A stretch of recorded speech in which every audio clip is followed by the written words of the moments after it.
You are listening to the Spiritual Warrior Coach with Barbara Savin, the podcast for discovering how powerful your wisdom, compassion, and courage is. Get ready to join Barbara and her guests as they explore and offer you advice on how to reclaim your power, your energy, and your authentic self. And now, here's the host of the show, Barbara Savin. Thank you for joining me today, and welcome to the Spiritual Warrior Coach podcast. I am your host, Barbara Savin, and I am here to help you reclaim your power, your energy, and your authentic self. I am a certified clinical and medical hypnotherapist, Reiki master and teacher, energy healing specialist, life coach, and best-selling author of Gentle Energy Touch, the Beginner's Guide to Hands-On Healing. You know, I have been helping my clients for over 35 years, and the older I get, the more wisdom seems to come through. So isn't it time that you believe in yourself? You know, your mind is going to provide you with your greatest challenges in life because it's so very, very powerful. So let's use that mind for positive thinking, creating harmony, balance, peace, love, happiness, and anything else that your heart desires. Because one day the world will tap you on your shoulder and say, this is your time to shine. And speaking about shining, boy, my guest today, she is truly a shining star. How are you today, Cindy? I'm doing great, Barbara. Thank you so much for having me. My pleasure. I saw your little friend over there. This is Molly. Hi, Molly. Oh, don't we love our animals, our pets? Yeah. So Let me tell my listeners a little bit about you. Okay. Cindy Simpson offers more than 47 years of experience in the health care field with the emphasis on development and delivery of addiction services that exceed community standards. And her areas of expertise include administration and management, program design and implementation, staff training and supervision, marketing and public relations and education. And for 15 years, Cindy lent her expertise to an emotional growth school by designing, developing, and implementing an addiction track for their students aged 14 to 18. And this included education and therapy for alcohol, drug issues, eating disorders, self-harm, anger management, and victims of sexual abuse. And most recently, Cindy developed and implemented an inner child workshop for the treatment of trauma and addictions that has been used around the world with great success. And she holds a bachelor's in business administration, a master's in social work, and a PhD in healthcare administration. Cindy is also a substance use disorder certified counselor and a clinical supervisor and holds a lifetime community college teaching credential. Oh my. Welcome. That's all. And there's a lot more on your bio.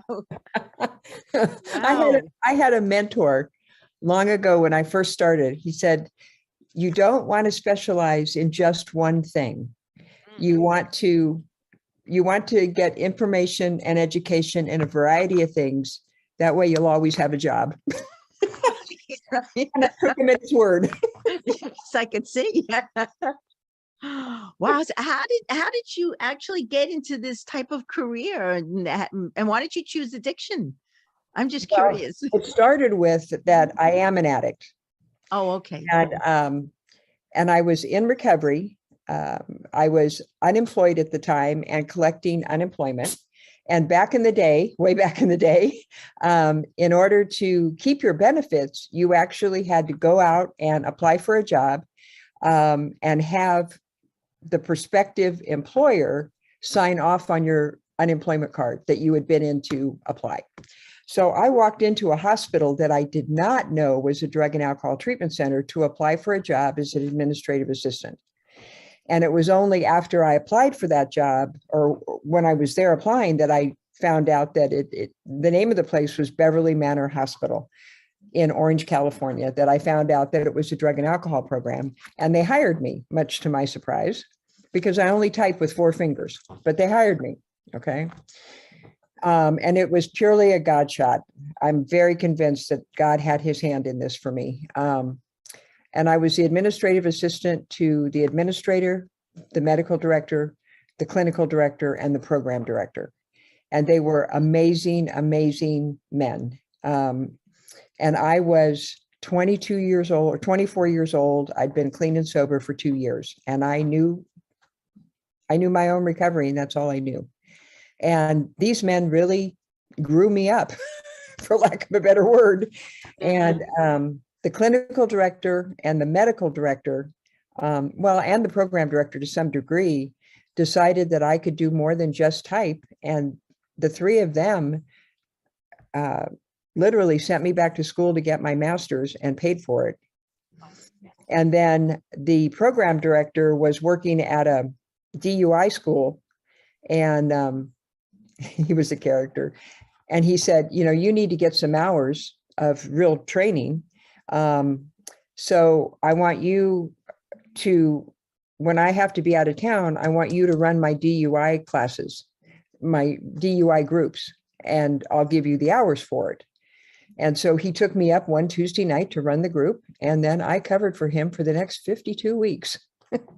Oh. I was set up is what I was, but I learned how to do it. I learned how to do it. And then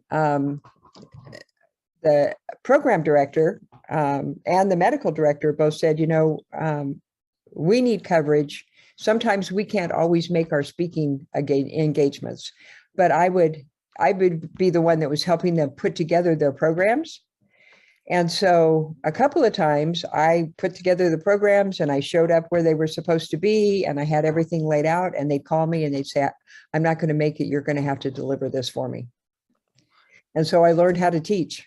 Wow. It was just, and again, it was a setup, but I was young and dumb and naive, and I kind of did what I was told, but I got amazing education. And that's how I got into it. That's how you got into it. Yeah. All those incredible, beautiful opportunities. Yes. Yeah, it really was. And it's been a series of those kinds of things. And it was just God's hand leading me through all these incredible people. That's people. how I feel that things happen for a reason, and it's to help us see what it is that we need to see and hear. Right. Because I didn't think I had any of that inside of me, but they did. You saw something. But they did. Yeah. They can see beyond you. So yeah. And that was really, that's a beautiful thing that they actually did that for you. They helped you grow. It really did. They really, really did. And, all through my career, I've met amazing, amazing people that have helped me do that, including my husband. I met my husband when I was 25. He was a physician who was working in the field of alcoholism. And we were married for 42 years before he died. And he died 2 years ago. And I learned so much from him because he loved the field, and so I worked with him as well in his private practice. Again, it was just one of those gifts, that just, I wasn't looking for that. Yeah. Well, yeah, evidently this is what you're supposed to do. This is your purpose and passion in your lifetime. I finally figured that out. Yeah. No, your authentic self. Yeah. Well, at least you figured it out. That's a good sign. Yeah. Because some people never do, but yeah. Isn't that nice though, when you just know this is what you should be doing. Right. And for the I've been doing inner child work actually for about 30 years. I've been in Codependence Anonymous for 33 years, but I started doing the work about 30 years ago, in between everything else. And it wasn't really until Keith passed away that I realized that that is my purpose, my primary purpose. And so I do that almost full time now. I have another job that I do and I love, but I'm passionate about doing inner child work because I think that that's the foundation of all addictions, is the codependency and the broken inner child. That's it.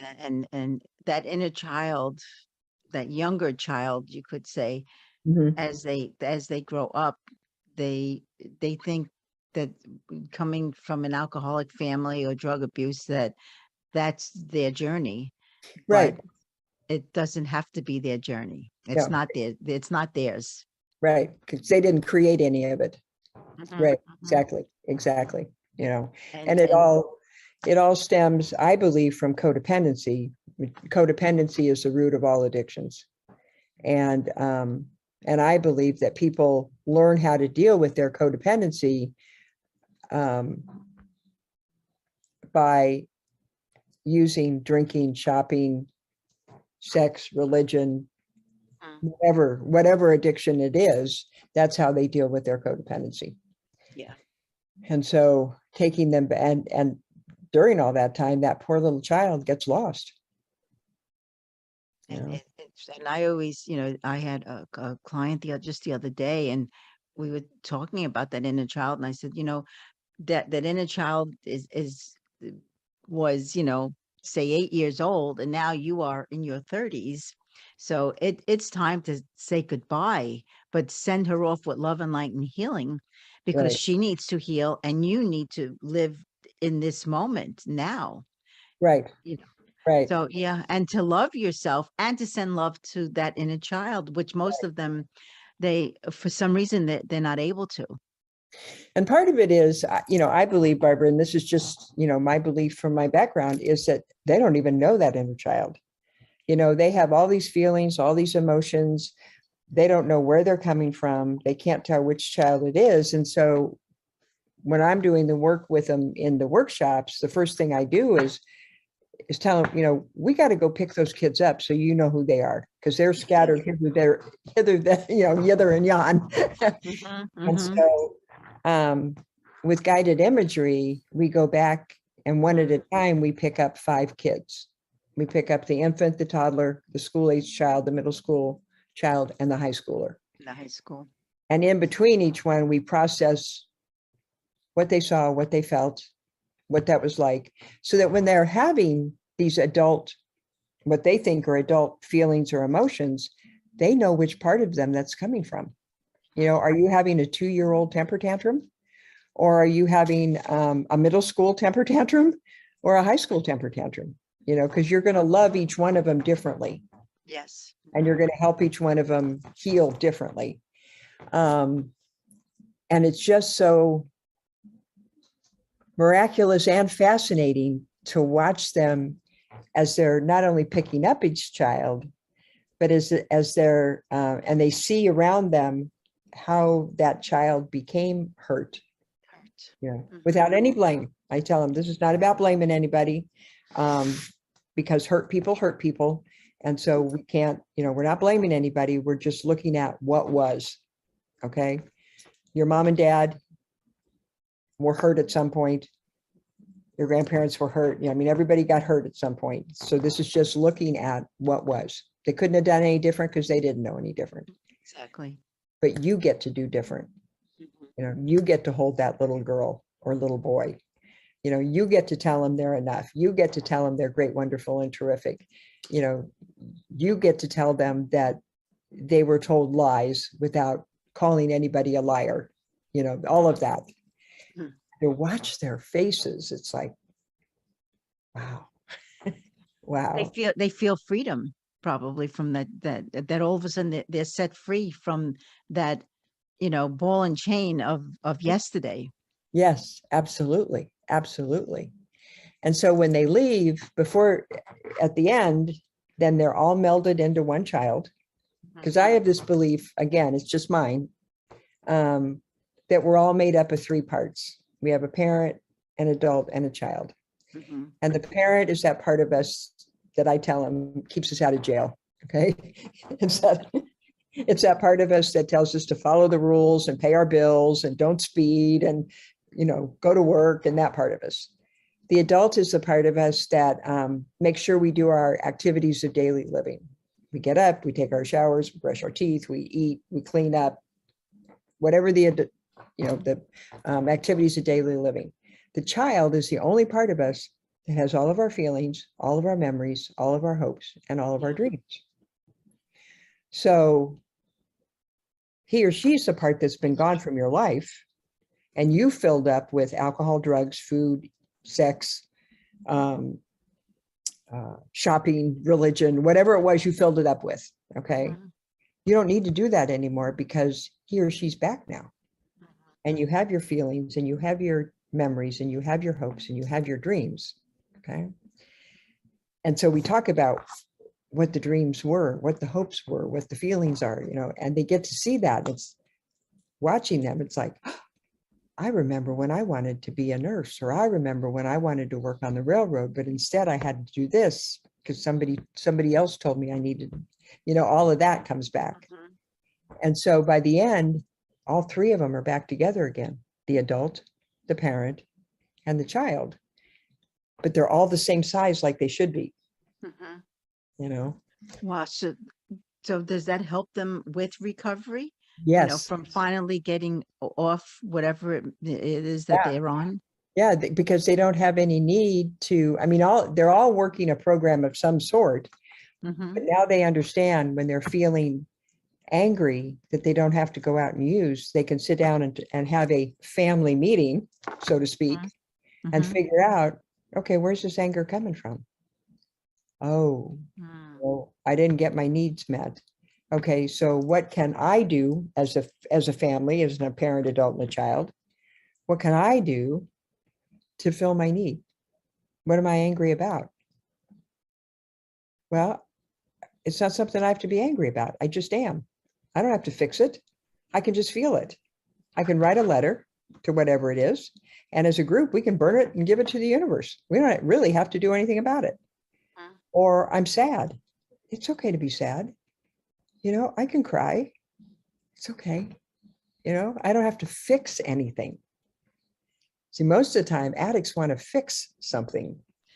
Yeah, they do. Punch somebody, or, mm-hmm. Or eat something or buy something, or they want to do something, Mm-hmm. You don't have to do anything. You can just feel it. And, you can hold on to the child while they feel it. You don't have to step up and do anything. You can just feel it. And then, when it passes, you just go on and you do life. So do you feel a lot of them do that? Mm-hmm. Because I do inner child, I call them inner child tune-ups once a quarter. And they come back, they keep journals, and they come back and they talk about very specific incidences. They bring back about what happened, and they're so proud of themselves and so happy. It's like, I really did this, and we've had a really good time. And the reward for doing it wasn't that, I went in and tied one on, or I went on a shopping spree. We as a family, we went for a walk, or we went to the beach, or, we all went together and, we had an ice cream cone, it's things that families would do. Right. Healthy families would do. Or we all watched a movie together, that kind of thing. And they're so excited about it because nobody got hurt. No one got hurt. And they didn't get back to their addiction. Right. That's the most important thing. So why do you feel finding that child is so important? Because just because that is the part of us that has our feelings, our hopes, our dreams, and our memories. Because a lot of people say, and this is the other thing I watch is so fascinating, they'll say, I don't remember anything that happened in my childhood. I just don't remember anything. And then we do the guided imagery, and they're like, oh my gosh, I remember that. I didn't think I would remember that. And they do, and they're excited about remembering that. Even if it's painful, it gives them answers that they've never had. And so they're just walking around feeling yucky and using and drinking or eating, binging, purging, shopping, whatever it is that they're doing, and not knowing why. And so then when they remember what happened, it's like, wow, I don't have to do this anymore because I remember now. And it was terrible, but I can talk about it. I can write about it. And I'm not the only one that ever experienced that, because as we're doing the process in between, each child, the other members that are in that group said, I had that same experience. I understand that, because it's like a little mini group in between each child, that when we process it. So we do a whole series. Like the first day, we typically end up picking up 3 kids because we're doing a group in between each kid. And then the second day we pick up the last 2 kids plus meld all of them together. So that's what takes, why it's a 2-day. But they're so excited, not only that they can remember, but that other people feel the same way. That they were never alone, even though they felt they were. Right. And those groups, much to my surprise, really develop a bond on those 2 days, and they don't know each other when they walk in the room. One person may know another person, but it's not like the whole group knows each other. Well, that's it. Yeah. And they feel comfortable sharing. And they're excited about coming back for the quarterly tune-up because they'll get to see each other again. Yeah. Do they stay friends, afterwards? Yeah, they talk. Usually. And I do a Friday night inner child CODA meeting on Zoom. And they stay participating in that too. So they see each other on Zoom on Friday nights also. Zoom also. Yeah. And speaking of that, it was really interesting. When the pandemic came, I thought, well, here it goes, there goes inner child. And somebody said to me, why don't you do it on Zoom? And I'd never thought about it because it's always been a connection live. And I thought, well, why not? And so there was a group that really wanted it. I said, let's go for it. Go for it. And I'm telling you, Barbara, I was so amazed. There was no different. What I was afraid of is that I would not be able to make the heart-to-heart connection that I can live. There was absolutely no difference. Wow. The people that, when they were doing the guided imagery, they felt perfectly safe because they were in their own homes. And when we were doing the group process, they felt perfectly safe and were just as open as if they'd been in my living room. Wow. I was flabbergasted. Yeah. And they still stay together. See, so Zoom works. It does work. Yeah. And they were open to it. So that's the beauty of it. They all wanted to heal. And they made the choice. I still have a group that does, because I now putting groups together all over the world, literally. Oh, so you're doing this Zoom now everywhere? I do some. Anybody that's in like my area that wants to do live, I do live. Okay. Right. But I also am still doing a Zoom because I've got people in Australia that want to do it. I have people in New Zealand. I put together a group for Slovenia. There was a group in Slovenia that heard about me and wanted to do it. So why not? It works. Yeah, that it does. Yeah. So is that, I know, your inner child workshop, and I know you've also written some books, recovery books, and you've done a TV series. And so you've done a TV series was in the past. okay. Yeah. And the books have been workbooks. Yeah. Oh, so it's workbooks for these groups. Right.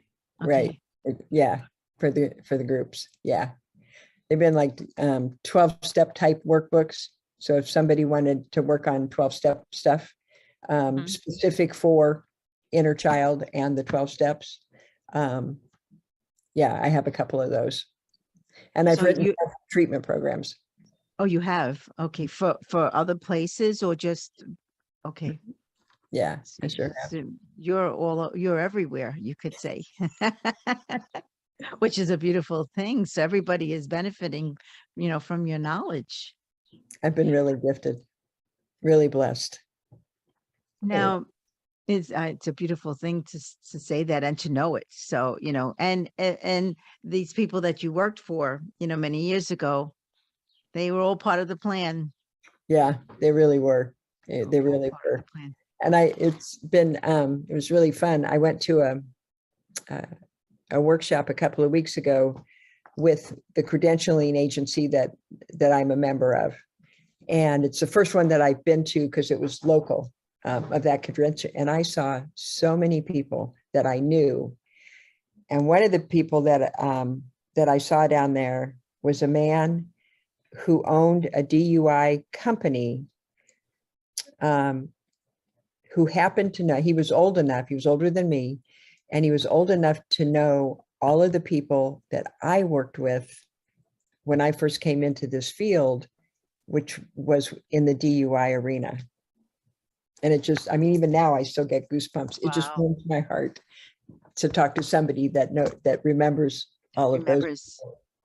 Yeah, it's a beautiful thing when you get back and go back in time and you find people that know others that you worked with.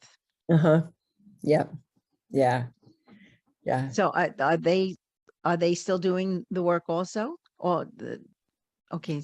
Yeah. Yeah. He said to me, "You're not interested in buying a DUI program, are you?" And I said, No. "No, Rick, I'm not. Sorry, I'm not." You have a lot on your plate now, so yeah. Uh-huh.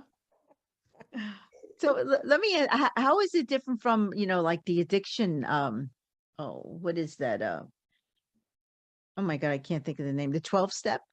Like Alcoholics Anonymous or Yes, that's it. Thank you. okay. Yeah. It's different. Okay, so Codependence Anonymous is not different than Alcoholics Anonymous, Al-Anon, Narcotics Anonymous, any of the other anonymous programs. It is a 12-step program. Okay. And I refer people from the Inner Child workshops into CODA or Codependence Anonymous as an ongoing resource for them, because every addict is codependent. Now, not every addict has, not every codependent is an addict also. Okay. Sometimes they're just pure codependents. Rarely, but sometimes they're just pure codependents. But every addict is codependent. So I refer everybody that goes to Inner Child to work a CODA program. Oh, okay. And that's a 12-step program. That's why I have the Inner Child CODA workshop or CODA meeting.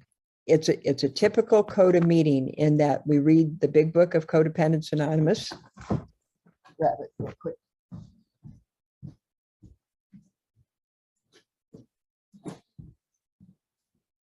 So if you or your listeners want to see it, it looks like this. Oh wow. Okay. Codependence Anonymous. And it follows the 12 steps of Codependence Anonymous. And there's also a workbook for it that can be purchased either at a meeting or on Amazon. But it follows the format. And if anybody is interested in finding where meetings are, if they're in California, Southern California, they can go to desertcoda.org. Or if they're in any other part of the country, they can go to just coda.org, and they can get CODA meetings all over the country. All over the Actually, they can get them internationally. Oh, isn't that a beautiful thing? Yeah. So that there's help out there and they don't have to feel alone. Right. Yeah, they don't have to feel alone. And so, and what I do is separate because mine is more therapeutic. Right, Inner Child. Right. And so when I do the weekend or the Friday night CODA meeting, we read the book. The difference between the CODA meeting that I set up is that if people have a question I'll go ahead and answer it. Hmm. In a standard CODA meeting, if people have a question, it's not answered during the meeting. No. And after the meeting, they're referred to their sponsors. Oh, okay. Yeah. Because I have a lot of people that come into the CODA meeting that I lead or that I facilitate. I don't lead it because I want everybody to practice leading, that I facilitate, that have never been to any kind of a 12-step meeting, and that codependency is totally new to them. So I want them to have the freedom to be able to ask questions and get answers, and find out how something that is in CODA, or something that happens as an inner child or in the workshop is codependent, how it's defined as codependency. Codependent. But how do some of these parts of us actually become damaged? Well, there's a variety of ways. I mean, the simplest way is you grow up in a home that's less than nurturing. I mean, that's kind of the overall simplest. And it doesn't necessarily have to be alcohol and drugs, okay? Mhm. Or it doesn't necessarily have to be a substance. It could be something. I remember I had a client early on who had really wonderful parents. You know, there's no substance at all. Wonderful, wonderful parents. However, dad was a workaholic and never available. And mom, she was a great mom, but she was so busy doing for him and them that she really wasn't available emotionally either. And the daughter, that's the one that came to me, she said, I don't know if I fit in here, but I feel so incredibly lonely and broken. And, you know, it took a while for her to get to the point where she understand that, and didn't take offense at hearing that she was abandoned as a child. It was not intentional. Dad didn't know what he was doing. Mom didn't know what she was doing. But as a child, that was the outcome. You know, Do they blame the parent?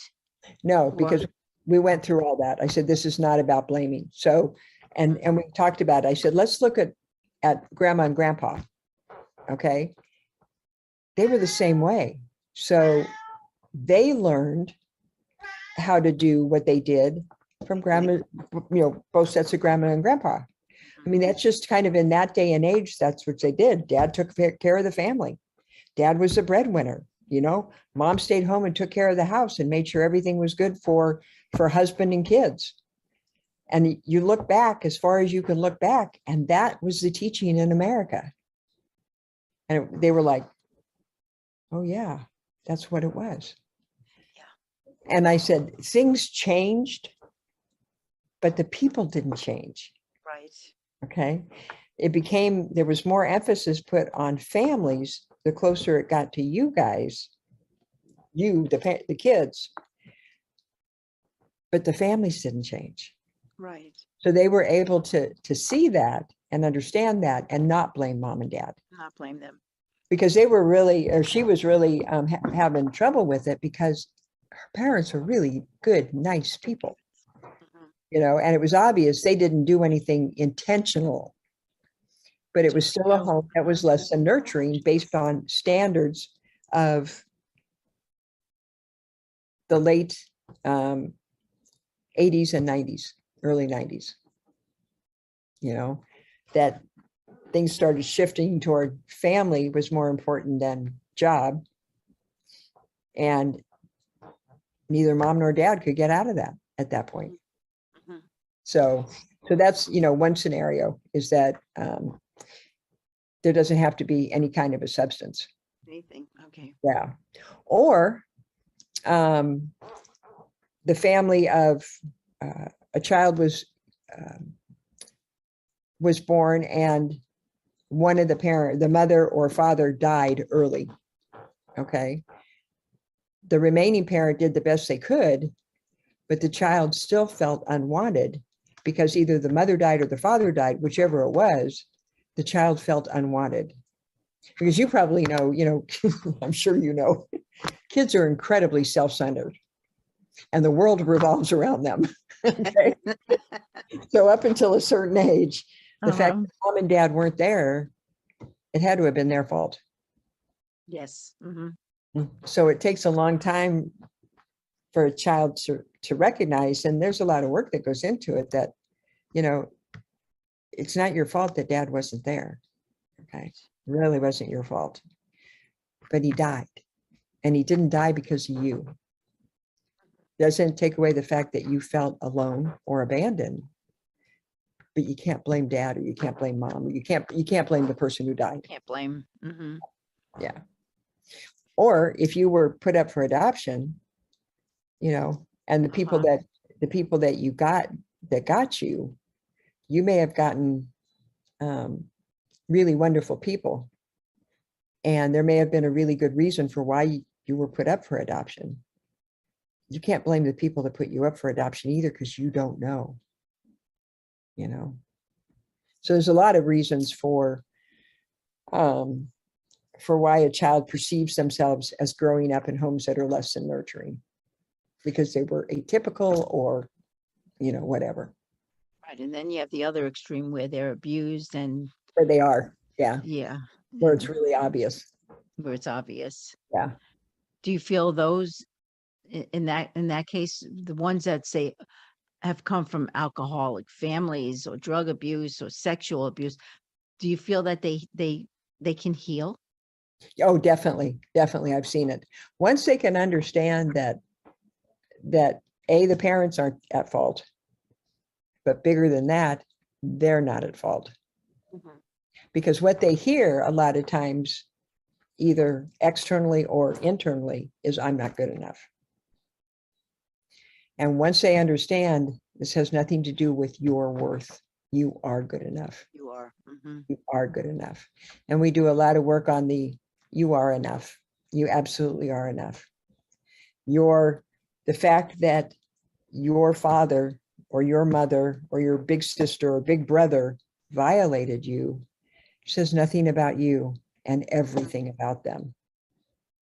And, I sound like a broken record a lot of times in there going in different ways, going over it and over and over it.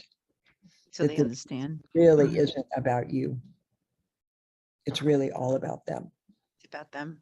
Yeah. It's those choices that they made, not that you've made those choices. Exactly. That's challenging for some of them to understand. It's very challenging. One of the things I do with the guided imagery, because they've now seen all of that happen, the molestation and all that happen from the other people, is before I have them come back into this place and time, they're holding that child. And I say, I want you to make a promise to that child that you'll never leave them. You'll never hurt them. And that what happened to them was not their fault. And that's when the tears start. And so then when they come back, they've made that promise.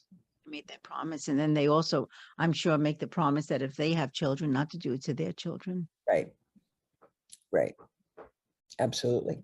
So they sever those cords and everybody heals. Yeah. And I have people that I've talked to, that it's been years since they've done the inner child work that are just doing marvelous. And they still talk about, I'll get Christmas cards that are signed, Matthew and little Matt, or, still, or if they talk to me on the phone, guess what? I got little Peggy for Christmas this year. They take, and I tell them that too, when you're going to, get yourself something, get your little one something too. Doesn't have to be big. Or if you're not going to get yourself something, which I can't imagine why you wouldn't, because you're important, get your little one something. Get you something. Yeah. It's like, oh, I could do that. I said, yeah. It's your child. Why not? And they're so always needs to heal. Yeah, exactly. I bet they would be. Yeah. I mean, I would be too, to give my little child something. Yes. Yeah. They do. And then we spend some time also coloring, and we take some time on the last day to watch a kids movie. And they have so much fun with that. Even the parents that have kids that have watched movies with their kids tell me that they've had more fun watching the movies with the other little kids that are in that room that day, which is really, really fun, because they feel like they can laugh different, they can just, really let out a good belly laugh. And Exactly. so with other kids. And that's a beautiful thing. Mm-hmm. So they finally, they heal from what was. Do you think a lot of times, I know, like my parents and my, grandparents, great grandparents, it's all that they knew. So it was somewhat like, a generational type of thing. I tell them it's a generational curse. Absolutely. Oh, okay. You mean like addiction and abandonment? Yeah. Yeah. Yeah.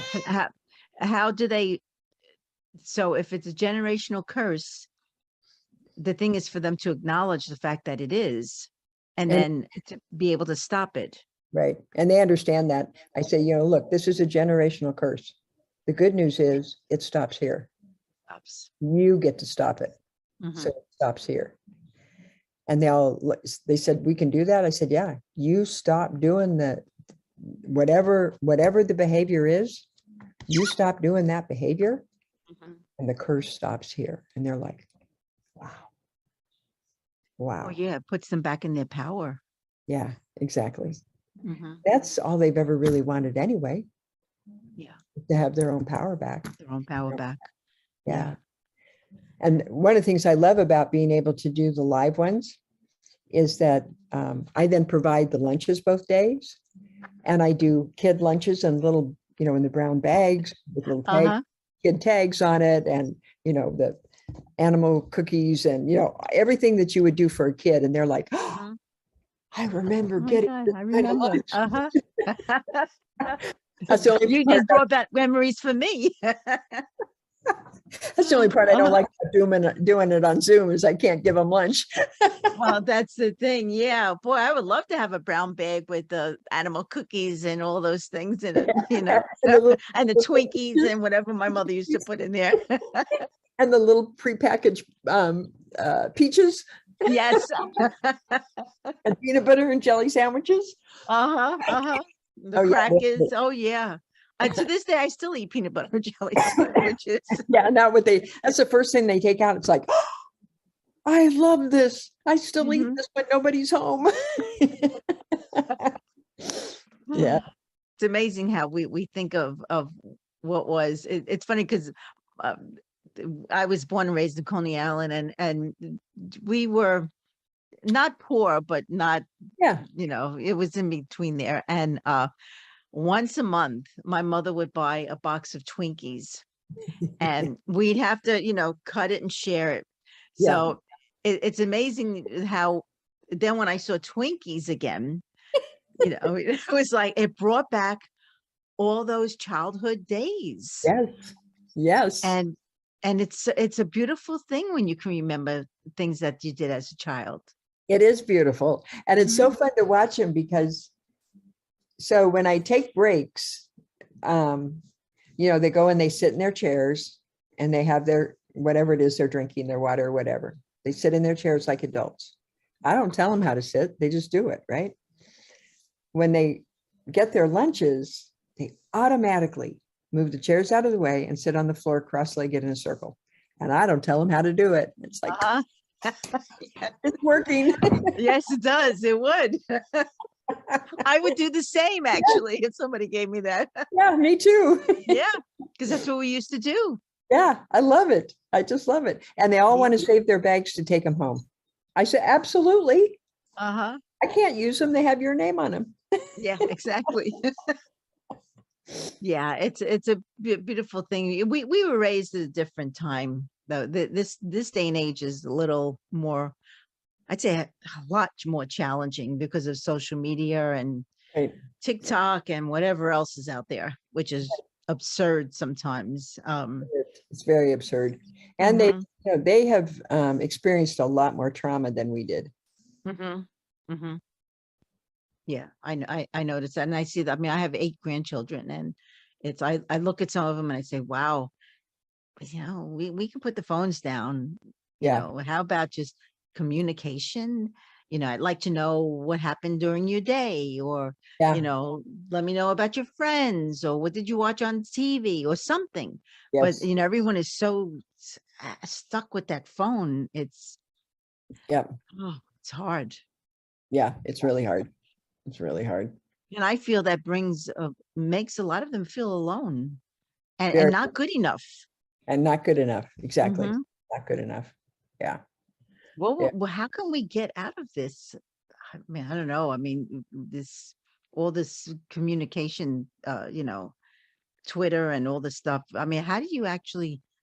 It's so hard to stop a child or a teenager, especially a teenager. Especially a teen. And I know, and I don't know that there's one person or one group of people, that can do it. It really does take a village, I think. But you get it pushed in so many directions that I don't know what it's going to take. I've thought about that a lot, I really believe it starts with the parents, but you got the parents on it. Mm. No, well, mom says it's okay, because you do have those group of parents that have been hurt, that would rather have their kids on the phone than bugging them. Yeah, I mean, you're and the that parent. doesn't help at all. It doesn't help at all. No. It's really hard. It's really hard. And do you think that type of child would fall into an addiction in time? Some of them, I started drinking at 8. Okay. Mm, That was because I was being Oh. abused by my dad. Okay. okay. My dad molested me from the time I was 2 until I was 18. But I think there's a lot of kids now that are starting at 8 because of peer pressure. And I think parents don't know it. They don't know to recognize the signs because they're so busy. And they're not necessarily, some of them are, but not necessarily volunteering at the schools or at the after school sports, depending on what part of the country they're in. I think out here, you find less parents volunteering than in the Midwest. Yes, without a doubt. Yeah. And I think that makes a huge difference. We lived in Ohio for a couple of years when my husband got sick, because his family's back there. Parents back there were way different. I mean, they were on top of their kids all the time. And I'm not saying that there was no kids that got in trouble, but if kids got in trouble, they had a whole community that surrounded them. Over here, everyone's alone in Yeah. California. That's what I've noticed, because I grew up in Brooklyn, and everyone knew everyone. Yeah. And if there was a problem, we all chipped in to help. Yeah. Over here, no one knows. You're lucky if you know a neighbor. Yeah, exactly. Exactly. It's scary. Yeah, it's And scary. it's getting more scary, not only here, but other places, because people are, I think, getting afraid to come out of their houses. They're afraid to say anything. Yeah. Yeah. And COVID did a toll on a lot of people. They're still afraid to come out and socialize. Yeah. But we have to. You need to come out. You need to be with other people, and and not be afraid. It's all this fear that I think a lot of this society is living in. Right. I think people forget that we all have a higher power, whatever you want to call them, that's going to protect us. And if we, if we do what our higher power wants, our higher power is going to take care of us. That's how I feel 500% with that. And I feel, you have to let go of the fear and the doubt and the guilt and the blame, because it doesn't serve its purpose in any way. No, it doesn't. It really doesn't. Hold you back. Yeah. Yeah. It really does. And that's one of the things that I've been really happy about, is that the people that I've done all of the workshops with, if they didn't come into the workshop with a higher power, they left with one. They left with one. And the understanding that that higher power has a plan for them, and that plan is for good, not for bad. And I can see the peace in their eyes when they get that. And they walk out knowing that. And whatever higher power they were following before, whether it was drugs or alcohol or no religion or some religion or whatever it was not serving them well. Exactly. And they were willing to give this a shot. I think it's a beautiful thing when we finally can trust our gut feeling and our intuitive abilities and know that we are protected. Yeah, we are. We are protected. Yeah. But again, we have to truly, there has to be, you have to feel it, know, trust, feel, believe. It's 100% certain that you are. Yeah. Yeah. And it gives you a different way of life. Yeah, it does. It really, yeah. And then there's more confidence, more self-esteem. You then, I feel you have the ability to do anything that you set your mind to do. And not allow anything to stop us in any way. Yep, exactly. Yep, exactly. So, it's amazing how some people don't think that way, though. I know, it's sad. It's very sad. So now your workshops, you do a weekly No, I do them as I get groups. As you get groups, okay. And I usually do, they work best if it's a group of between 6 and 10. Okay. So that they're not too big, not too small. Yeah, between 6 and 10 is the best. I've done it at 5, and 5 is okay. I can actually do 5 if they want. I could do it in a day. I don't particularly care for the day ones as much because it's a really long day. And they're exhausted and may not remember so much, but there are some that want to push like that. So I prefer 6 to 10 and do it over, even if it's a day and a half, it's better than a day because they get some rest in between. So now, where can my listeners find you if anyone is interested in, doing one of these groups with you? I have a website. Okay. My website is www.givemychildavoice.com. And on there is my phone number and my email address, which is the same, givemychildavoice@gmail.com. And then my phone number, if you want to write it down, is 951-415-4627. In fact, I could put that. I'll have that in the notes. Oh yeah. Okay. We'll definitely have all that in the, so it's giveyourchildavoice.com. Givemychildavoice.com. Give my child. Okay. Give my That's child. right. It's my child. Yes. Yep. It's your inner child. Right. Boy, I tell you, I commend you for this work because I know it's hard. It's challenging. But once you find, that child and you send it, you send love and light and healing to that child that, has been abused or whatever it is, the whole world changes for you. And you don't hold on to that no longer. No, you don't. You don't. And you're in for some wonderful surprises. And I commend everybody that does this work and tell them it's probably the hardest work you'll ever do. But there's wonderful surprises in it for you. Absolutely wonderful surprises. You're going to know yourself in a way you've never known yourself before. And you're going to have a freedom that you've never had before. So your inner child workshops, it's not just for alcohol abuse or for sexual, anything. Any kind of trauma, and I talk about it in there. If you've grown up in any kind of a home that's less than nurturing, or if you are just I don't use Cindy, you don't use just. If you're experiencing feelings of not being good enough and you're not even sure why. Okay. Things just don't feel right for you, that that you want to feel different. You want to feel more empowered. You want to feel stronger. Yeah. So it's for any type of challenge, not just for abuse or alcohol. No, because we always find the root of it when we start doing the work. Yeah. Oh, there's always a root cause for everything, I feel. Yeah, you're right. The root cause.